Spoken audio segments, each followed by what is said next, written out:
Nuk ka trotuar dhe kalimtarët, udhëtarët janë të rrezikuar edhe nga objekti për shkak se mundet me u shem.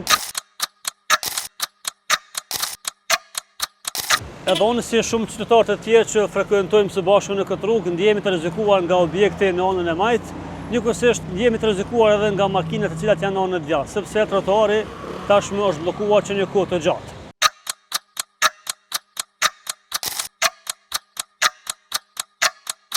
Objekti pranë meje është një pronë private ku deri më tani sipas informacioneve të RTI-s, personin e fjalë ka kërkuar nga komuna që të jap mundësinë ta rënojë dhe të bëjë investim, por që komuna nuk e ka lejuar pasi që është nën trashëgiminë kulturore. Ajo që e bën lajm këtë rast është sepse nuk ka trotuar dhe kalimtarët, udhëtarët janë të rrezikuar edhe nga objekti për shkak se mundet me u shem, edhe nga skelet, po ashtu edhe nga veturat. Alternativa më e mirë që mos më ndjej rrezikum nga veturat edhe nga shembja e objektit është me kalu te kjo pjesë, por që del më gat. Hajde kas. Hajde kameraman. Hajde bismillah.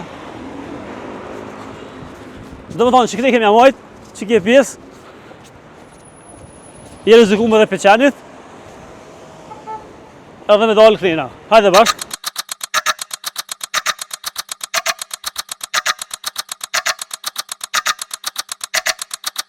Sa afër është atë me kalu rrugën, por për mundje sigurt duhet me kalu këtë pjesën tjetër.